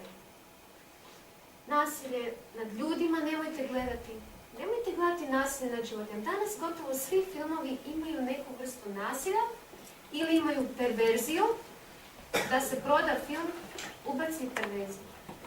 Da li to meni treba? I onda se čudimo zašto ima toliko mnogo razvoda, predloga. A to se sve uči. Onda neki ljudi kažu, a dobro, neću ja gledati baš tako filmove, ajde da gledam Discovery Channel ili National Geographic Channel, da gledam ja kako životinje trče po Africi. A šta oni stave? Ovaj pojeo ovog, ovaj zariknuo ovog, ovaj uspio ovog ohvatiti, ovaj pobjegao. Šta sam ja pametno tu naučila? Kako on davi u antilopu? Što je pametno? Još jedna stvar. Ne možemo mi promijeniti zlo u ljudima. Možda vas smeta zlo koje je oko vas. Da se ponekad začudiš kako može biti tako zao. Ali ne možeš ti promijeniti zlo u ljudima. Jedino što možeš da ti da pokažeš šta je dobro. Zato što dobro je stvar što se uči. Nećeš pomoći ti zlom čovjeku da mu kažeš nemoj to raditi. On mora naučiti što je dobro. I da bi on naučio što je dobro, ti moraš pokazati. Zato što mi učimo po modelu. To je bila Isusova metoda rada. Isus je znao da problem ljudi je u umu. U načinu razmišljanja ljudi. I Isus nije koristio nikakvu vanjsku metodu da on ljude učini da im se promijeni ponašanje. Ima ljudi, na primjer, što vide nepravdu što se događa u svijetu. Na primjer, ima ljudi što su jako bijesni, što se jako zagađuje svijet. Ili neki što su članovi Greenpeace ili tako nešto. Zaštita, ne znam, životinja i tako dalje. Znam da te boli što vidiš to. Mene boli kad vidim humano, iskreno, boli. I onda kad mi neko kaže, tamo ima neko naselje, pa ljudi tamo bacaju. I onda to tako ta priča dođe pa ljudi počnu misliti oni su krivi što je zagađeno. I onda dođe ti ponekad da jednostavno uzmeš vreću i čizme i da ideš u komunalku da skupiš to smeće. Ali to neće riješiti problem. Ajde da kažemo da ja sada očistim svu komunalku. I da ova generacija ljudi možda nauči da se brine za nju. Doći iduća generacija, bacim. Džaba sam se ja cijeli život mučio i trudio da ja spriječim zlo kad zlo je u ljudskom srcu. Ti nikad ne možeš prisiliti da on radi baš to. On se mora iznutra promijeniti. Isus je znao da je problem u umu ljudi. On nije koristio nikakvu revoluciju da bi on promijenio stanje naroda. On je došao da promijeni samo srce ljudi, jer on je znao da od tamo počinje sve. Ako imaš dobre principe u životu, automatski će djela biti dobra. Ali postoji granica koju ni Bog ne može prijeći. Ako čovjek neće, neće. Ako neće. Bog radi na zemlji, još dan danas on radi na zemlji, u našim životima, u velikim sistemima. Ali on nam je dao jednu slobodu izbora, svakom od nas. On želi da nas pouči, da nam pokaže bolji put. Ali ako ja opet naučimo drugo, to je naša sloboda. To je jedina sloboda koju imamo. Sloboda izbora. 12. mala stvar. Daj, budući da Bog tebi daje slobodu, daj i ti slobodu drugima. Da budu ono što jesu. I prihvati ih takve kako su. Jednom mi je jedna mama kazala, moja kći, ona ide, ja sam nju učila da živi lepim životom. Da ne bude tako. A ona otišla i radi u baru gdje dolaze heavy metal, što slušaju i rockeri. I ona tamo ima minđuše probušene uši. Tamo se stalno puši, tamo se stalno pije i tamo radi. I dođe meni kući i samo mi kaže, ti onako treba da kuvaš za mene. I ona meni kaže, ja ne mogu više. I ponekad je ovako, da, tanjur, eto, jedi. Vidi način. Ako ne ide metoda, ono moraš slušati mamu, nađi drugu metodu. Ali daj slobodu osobi, da bude što je. Ako ona tako hoće, ja se nisam promijenio. Ja sam da njena mama, njen drug. Ti si izabrao ovaj put, ja kažem, meni se čini da baš nije dobar put, ali ako baš hoćeš ovaj put, idem ja s tobom. Neću te pustiti, zato što te volim. Ako voliš osobu, možeš puno podnijeti. Puno. I daj slobodu drugome da bude šta je. I prihvati ih kao što je. Hoćeš u familiji, a onda tek kod drugih ljudi, kod prijatelja, poznanika.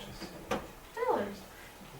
Ti možeš njima kazati, naravno i svojim životom. Nemoj kazati, nemoj pušiti, ja pušim. Ali nemoj forsirati. Nemoj forsirati druge da rade baš to što ti smatraš ispravno. Prihvati ih. Znate, dok sam živjela u Beču, imala sam prilike upoznati razne klase ljudi. Bogatih, jako bogatih i jako siromašnih i čak ovisnika koji su ovako hodali. Jedva su mogli pričati. Da sam ja njih gledala popreko, ne bi nikad pričali sa mnom. Jednom prilikom sam upoznala dvoje mladi što su bili ovisnici o heroinu, ali su bili na odvikavanju, na nekim lijekovima. Ali vidjelo se posljedica heroina. To je strašna stvar. Droga. To je jedna potpuno druga tema. Ali ja sam jednostavno njih srela jednom prilikom. Molili su me da im dam pare. Ja sam kazala, budući da nisam znala zašto im trebaju pare. Ja kažem, mogu vam onda nešto kupiti za hranu? Oni se tako savjetuju, dobro. Ja bi što kupila hranu za njih? Nije, nestalo. No, hvala Bogu, ja njih sretnem nakon kraćeg vremena opet i baš sam imala punu kesu jabuka. I kažem, baš mi je drago što vas idem, evo vam jabuke. Oni se iznenadili i oni uzeli jednu jabuku. Samo jednu, uzmi još. Oni se tako čudili da neki normalni, tako ponešto se kod da su normalni. Uzeli džepove i stavili. Ja kažem, možemo se vidjeti sutra, ja vas častim ručkom u ovom restoranu. Tamo bilo nešto jeftino. Znate kakav restoran? Tamo gdje za nešto malo para možeš sve uzeti kao onaj švedski stol, koliko možeš. Oni kad su došli tamo, mogu uzeti i ovo. Da, pa ovdje je sve za te iste pare. A mogu uzeti i ovo. Oni napunili tanjure da su jeli, pošto nisu jeli dugo vremena, su mogli izabrati šta su želi. I mi počeli pričati, oni meni kažu svoje život. Prihvati ljude kako si. Gledati prema onom vanjskom. Ako nekoga istinski voliš, daćeš mu slobodu. Istinska ljubav je uvijek ovo. I Isusa su puno ljudi napustili. On nije nikoga vukao i zadržao. Čak i pitao svoje učenike. Hoćete li vi? Još ima jedna važna stvar koju želim kazati. Znate,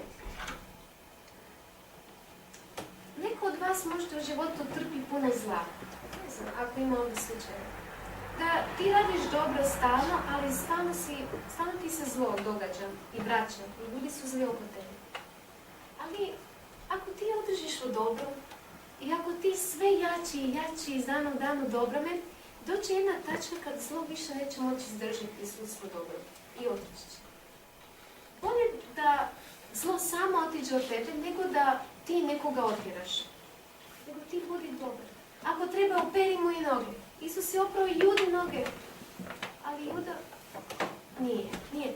nije priznao sve grehe. Volio ih je do kraja, kaže Isus. Zlo na kraju pobjegnu od dobra. Ne voli taj duh. Dakle, bolje neka ljudi pobjegnu od tebe radi dobra, ako su zli, nego da ti otjeraš ljude. 13. mala stvar, još malo, počne se kraju. Nemoj se uspoređivati s drugima. Budi zadovoljan sa onim što jesi i što imaš. Pogledaj samo životinski svijet. Imamo jednog mrava, kojeg ponekad ni ne vidiš, a imamo jednog slona, velikog. žirafu, akita tek. Svako ima neku funkciju. Znate, ljubav ne pravi razliku. Možda se vama čini da Bog radi razlike između ljudi.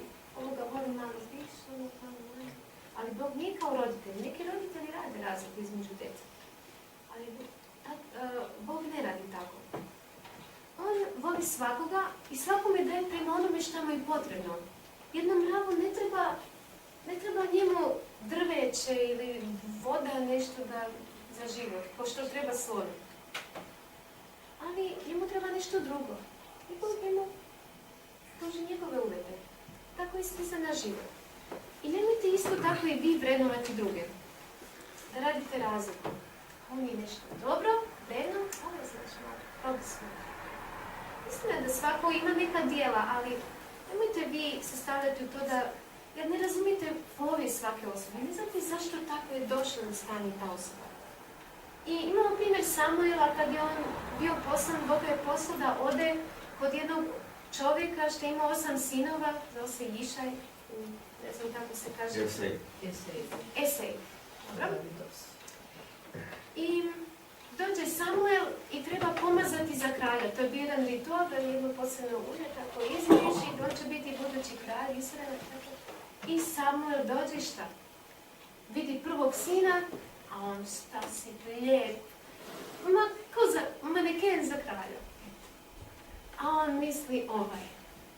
A Bog njemu kaže, nije. Zato što Bog gleda na srce. Ne gleda na šta vanjsko. I ovo je išao od jednog, drugog, trećeg, četvrtog, petog, šestog, sedmog. A gdje je? Imaš neko? A ima onaj tamo mali, šta? Tamo na paši je sa ovcama. Ovaj je. Bog zna srce. Ako budemo gajali ove misli, u uspoređivanju s drugima, zašto on je više tako? On je ovo postigao. Ovaj je ovako. Ovaj ima ovu suknju. Ovaj ima ove cipele. Čak i u malim stvarima. Ovaj ima ovaj auto. Ovaj ima ovaj telefon. A kod malih djeca u vrtiću, ovaj ima torbicu Hello Kitty. Šta to znači? Ništa ne znači Hello Kitty. Ali ako budemo gajali ove misli, šta ima ove, šta imam ja, doći do nas depresija. Jer ovaj će možda imati sve više, a ti sve bolje. Pa onda, zavist, nije zavidan. Ako je zavist nečiji problem, teško izaći s tom. Zavist je opasna stvar. Onda ima jednostavno netrpeljivost, to je podnošenje. Ima jedna žena što nju poznajem i ona je prema meni fina. Ali kad dođe jedna druga žena u njeno prisutstvo, nikako je ne podnosi. Ali ima razloga. Ali ja ću vam kazati da ona ima razloga. Znate zašto? Zato što ta žena koja ne podnosi ovu drugu, ima 2 sina i oni nisu postali nešto da baš može se pohvaliti. U smislu da su onako kako one žele da budu. Oni su malo skrenuli sa putem. U tom smislu kako ljudi govore.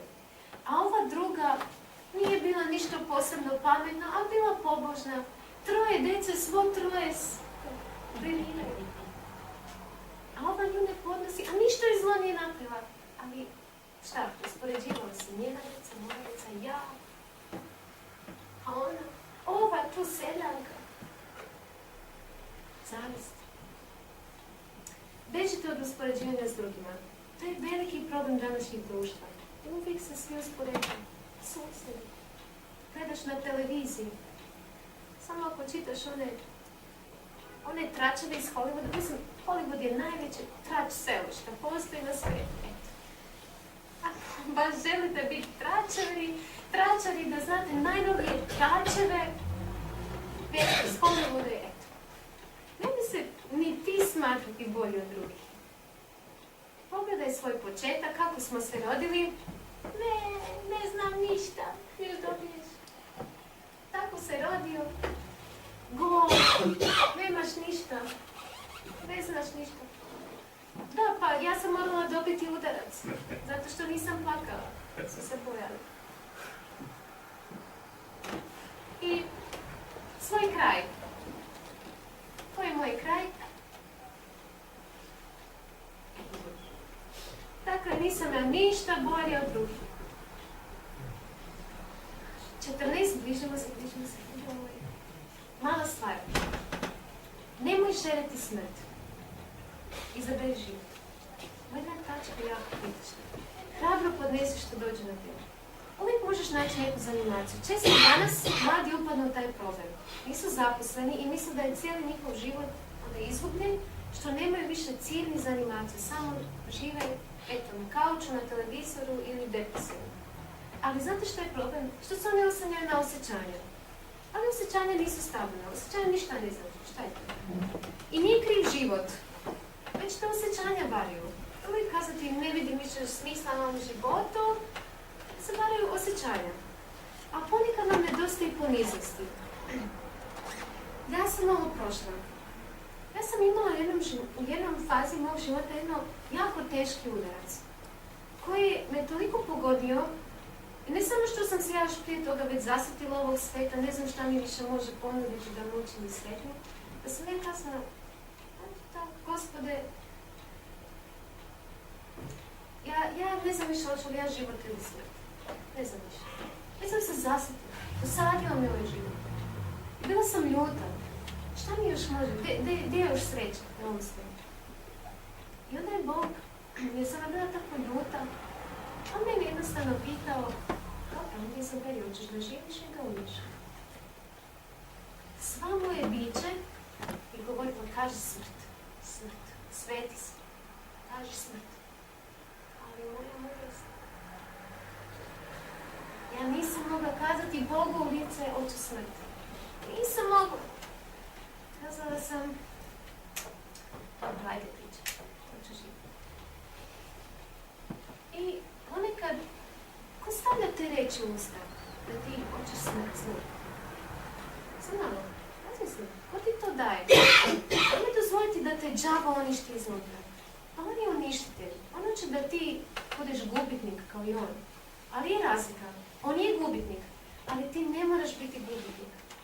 On više nema šansu, ali ti još imaš šansu. Zašto? Zato što on je znao kakav je Bog i izabrao je protiv njega. A ti još ne znaš. Ti ne znaš da ti možeš imati onu vječnu slavu.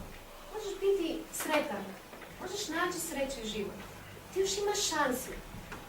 I kad god ti dođe tako smrt, a ti život. On kaže smrt, a ti život. Vježba uma. Ali nemojte se oslanjati na osjećanje. To je varljivo. 15. bližimo se. Mala stvar. Ponekad u životu moraš znati da li treba napraviti korak ili treba ostati na mjestu. Kada imamo patnju neku, šta bi mi htjeli? Ostati na mjestu. Neću patnju. Ako je moguće, još bi se okrenuli 180. Okay. Ali, baš kad je patnja, korak. A kad je apetit, stati na mjestu. Okay? Jeste razumjeti? Ima situacija u životu kada treba hodati, ne sviđa se, ali mora hodati. A ima situacija kada moraš kazati, dosta, zatvorit ćemo ovu vreću. Nema više, ne može. Ni malo. Ostani na mjestu, ne uzmi.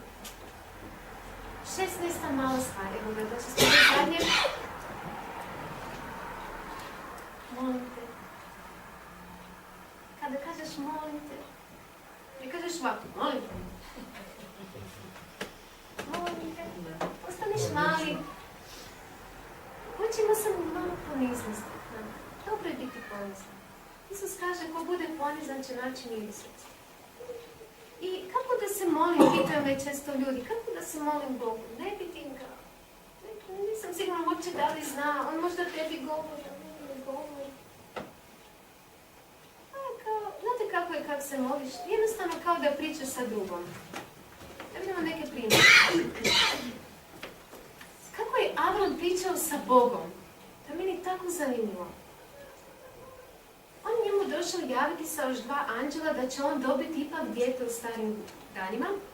I nakon što su 2 anđela otišla u Sodomu, da unište taj grad, jer je toliko postao zao, da je to bilo strašno. I reče Gospod Avramu, vikaju Sodomu i Gomoru velika i grijeh njihov grdan. Zato ću sići da vidim da li sve čini kao što vi kad dođe pred nami. Ako li nije tako da znam. On je to kazao zbog Avrama. I ljudi okrenuši se, pođoše pod Sodoma. Anđeli su bili kao u obliku ljudi. Ali Avram se sjetio nešto. U Sodomi, ko je živio? Živio njegov nećak Lot. I sad, ako uništi Bog Sodomu, uništit će i Lot. I sad Avram njemu postavlja pitanja. Hoćeš li pogubiti pravednog s nepravednim? Može biti da ima 50 pravednika u gradu, hoćeš li i njih pogubiti i nećeš oprostiti mjesto za onih 50 pravednika što su u njemu? Nemoj to činiti, ni gubiti pravednika s nepravednikom. Da bude pravedniku kao i nepravedniku, nemoj. Jer da li sudija cijele zemlje neće suditi pravo, on se Boga malo tako. Kao da Bog ne zna kud nam želi doći. Ali Bog igra njegovu igru i reče Gospod, ako nađemo u Sodomu 50 pravednika u gradu, oprostit ću celom mislini gradu. I da Abram dalje, on je znao, neće biti 50. Da on spominje 50 manje 5. Onda spusti na 40. Bog uvijek kaže, dobro, neću. Onda spusti na 30. Šta kaže Bog? Neću. Sad on već, hoće li uspjeti ovo? Može 20. Jako zanimljivo kako Abram govori sa večnim Bogom. Kaže, i na kraju dođu do 10. I šta je Bog kazao? Neću ih pogubiti radi onih 10. Da li su našli anđela 10 pravednih? Ali Lot je bio spašen, međutim. I još jedan drugi primjer, kratki. Ilija, kako on govorio sa Bogom. On je napravio jednu veliku reformu u Izraelu. I zato što su tu bili neki svećenici poganskih rituala koji su svašta nešto ružno radili, bolje da ih ne gledaš, da bude muka. I oni su služili jednom važnom Bogu gdje su prinosili žrtve ljudske i tako. I dogodila se jedna velika reforma, Ilija je pokazao da je pravi Bog, postoji i on je te svećenike zle pobio. Ali bio u to vrijeme jedan car Ahav, i on imao ženu što se zvala Jezabela, bila zla. Ne mogu zamisliti zašto bila tako zla. Baš bi voljela vidjeti njen slučaj. Zašto je tako bila zla? Ali Jezabela je mrzila tog Iliju i ona je kazala, posla glasnike k Iliji poručimo, tako da učine bogovi i tako da dodadu, kao na vještica. Ako sutra ovo doba ne učinimo tebi šta je od koga god ti. A on videći to usta i otide duše svoj radi, uplašio se. A sam otiđe u pustinju i došao sebe pod smeku i zažele da umre. I kaže Bogu, dosta je Gospodin, primi dušu moju, jer nisam bolji od otaca svojih.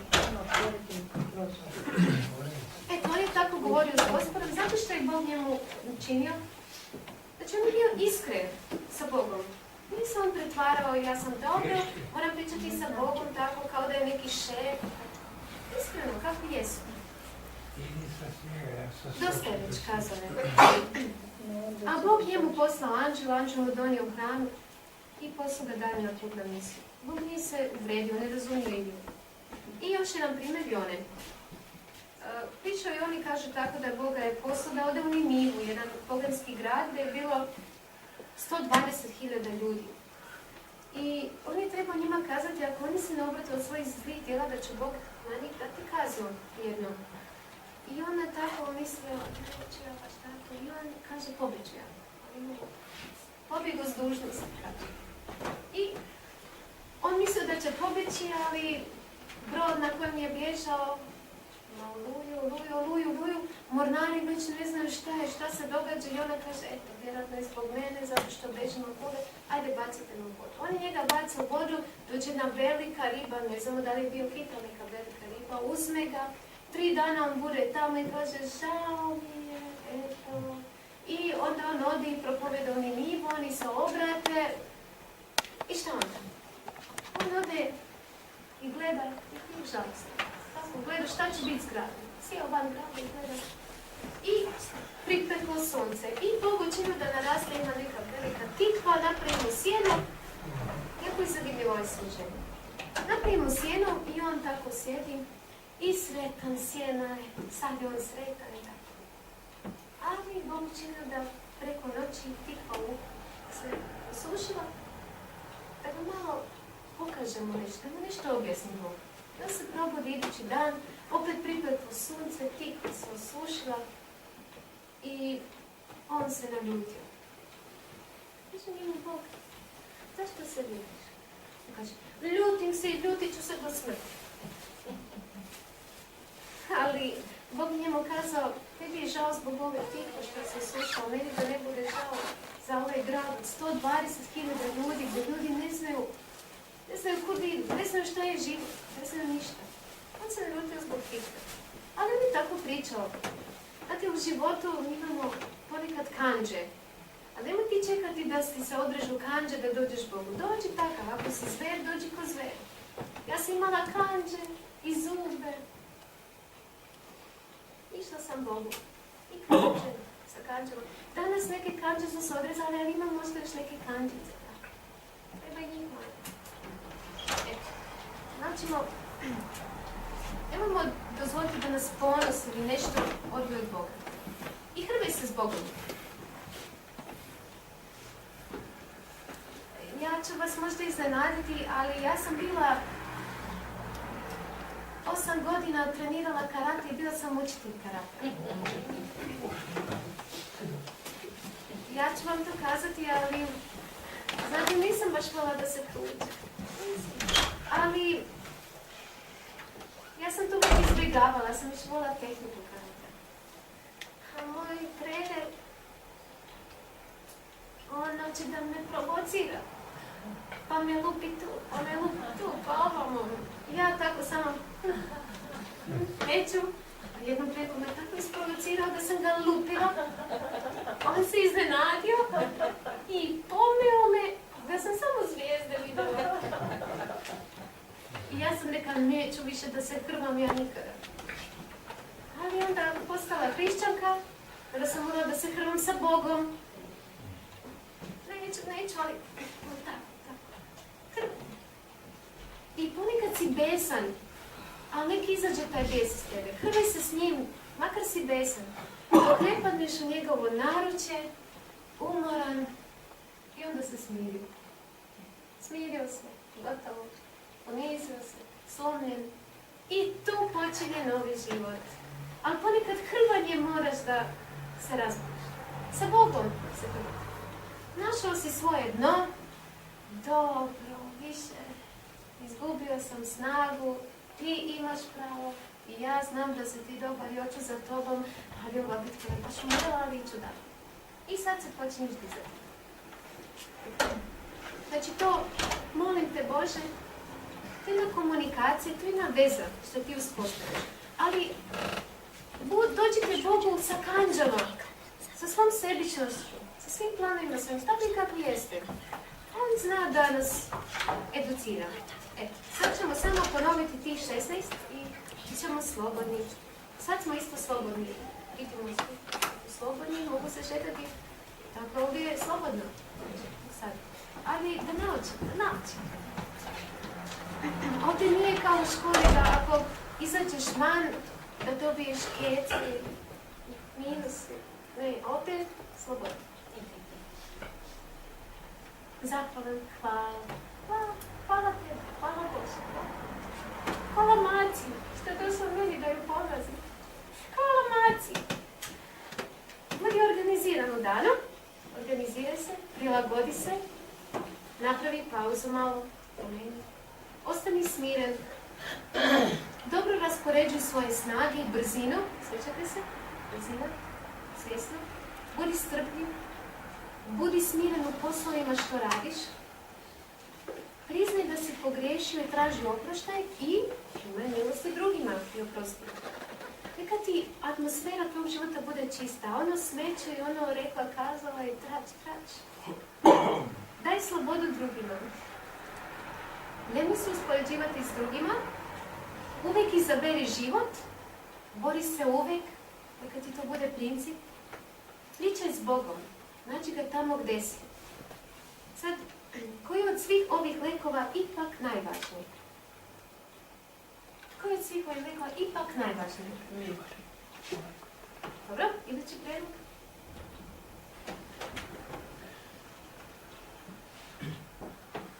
Uzmemo praštanje. Praštanje? Ovo je od praćanja što kažete vi. Dobro. Sve. Super. Sve da kaže. Ne ti treba. Razgovor s Bogom. Razgovor s Bogom. Idući. Važnije, Boga se boji i zapovesti njegove. A držimo Boga. Dobro. Znate koji je najvažniji? Onaj koji vam najviše treba. On je najvažniji. Meni nije problem tračanje. Nekome treba. Želiš li dobre principe u životu? Želiš li svetlost? Onda budi vladar. Za meni dobre stvari u životu. Vladaj životu. To je naša svrha. Mi smo stvarni da budemo upravitelji i da vladamo. Kaže da će spašeni s Isusom carovati. Imaće krun. Mi smo stvarni da budemo vladari. Već na ovom životu. Tako i vi vladajte život. I zadnji slajd. Svemu ima vreme. A sada ćemo zajedno poći i malo ćemo se osvježiti, malo ćemo se ohladiti jer tamo nema radijatora. A ćemo probati nešto, to je jedan hlebčić napravljen od ulja, brašna, vode, soli sa jednim čajem i ja vas pozivam da se osvežimo i da još malo popričamo, a u 10 da budemo... Može?